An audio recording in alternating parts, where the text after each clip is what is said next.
Tout le monde, Émilie Lamarche, travailleuse de rang. Bienvenue à cette nouvelle capsule d'écoute agricole.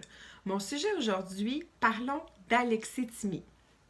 Je vous vois déjà des points d'interrogation dans les yeux à vous dire, mais de quoi qu'elle parle? C'est quoi ça, l'alexithymie?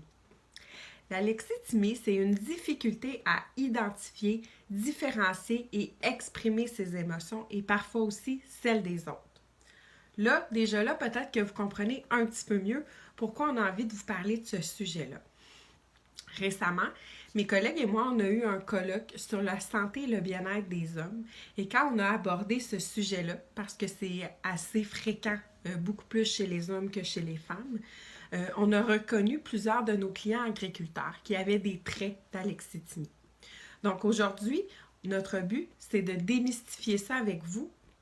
Et puis, dans une prochaine capsule, en fait, la semaine prochaine, on va vous donner des trucs euh, pour sortir de cette sorte de paralysie émotionnelle-là. Donc, l'alexithymie, c'est un trouble de la régulation des émotions. Mais concrètement, comment ça se manifeste? C'est répertorié en 4 grandes catégories. Premièrement, c'est l'incapacité à exprimer verbalement les émotions et les sentiments. Par exemple, ta femme vient de te laisser, tu vis un gros conflit avec un collègue de travail, tu te sens pas bien, ben tu es incapable de mettre des mots sur ce que tu ressens et même ça peut aller jusqu'au fait que tu n'es pas capable de pleurer, de crier, donc tu as l'air sans émotion, mais c'est plus que tu es incapable de les vivre et même de les ressentir en quelque sorte. Deuxièmement, c'est la limitation à la vie imaginaire. Les gens qui sont alexithymiques ont tendance à avoir une vie imaginaire pauvre. Donc, dans le sens que ce n'est pas des rêveurs, des gens qui ont beaucoup d'imagination. C'est des gens qui ont besoin de choses tangibles, concrètes, des plans, des détails, des résultats. Troisièmement, c'est des gens aussi qui ont une tendance à recourir à l'action pour éviter de résoudre le conflit. Je vais reprendre un peu l'exemple du début. Ta conjointe vient te laisser. Au lieu de parler à quelqu'un ou juste de prendre le temps de pleurer ou de te fâcher ou peu importe, ben, tu vas être du genre à aller gosser sur un tracteur ou passer des heures à laver les tables plutôt que de vivre l'émotion ou de tenter de résoudre le conflit. Tu vas être davantage dans l'action. C'est aussi des gens qui vont avoir tendance à décrire davantage des faits, des événements avec des détails ou de vivre plus l'émotion à travers des symptômes physiques. Je vous donne 2 exemples. Premièrement, vous êtes dans l'étape, vous vivez une chicane avec votre père. Quand vous allez en parler avec quelqu'un, vous allez focuser beaucoup sur on était dans l'étable à côté de telle vache, il était telle heure. Vous allez donner beaucoup de détails sur l'événement et non sur la situation, le conflit, les émotions, ce qui s'est vécu.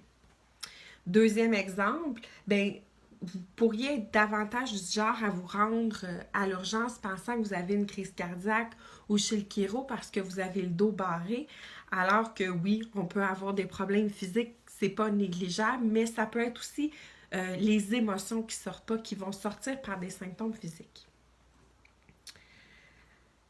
Si tu t'es reconnu là-dedans, puis qu'en plus, donc d'autres caractéristiques des gens qui sont alexithymiques, que tu es une personne impulsive, difficulté à avoir un discours affectif. Toi, dans une relation, tu l'aimes bien, ta femme, mais c'est très difficile d'être affectueux.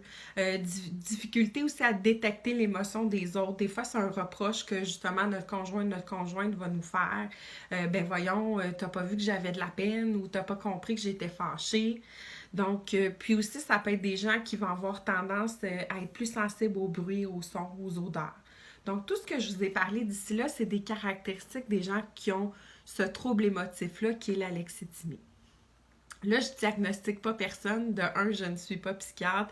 Et de deux, je ne vous connais pas personnellement. Le but, c'est pas ça non plus. C'est pas de paniquer et de dire, bon, je suis alexithymique. On peut avoir des traits sans nécessairement être alexithymique. Mais l'important aujourd'hui, c'est de comprendre que si vous vous reconnaissez là-dedans, Bien, en fait, sachez qu'il y a un nom à ça, l'alexithymie, puis que c'est un trouble affectif, puis que ça peut être très handicapant pour vous, autant pour vous-même que dans vos relations avec les autres. Donc, il y a plein de psychologues, de thérapeutes qui ont développé des techniques, des trucs pour aider les gens à se sortir de ce genre de paralysie émotionnelle-là. Donc, je vous invite à être au rendez-vous avec nous la semaine prochaine, dans notre prochaine capsule. On va vous donner justement quelques trucs et conseils si vous vous êtes reconnu dans cette capsule-ci. Je vous souhaite une excellente journée et une bonne semaine. Merci!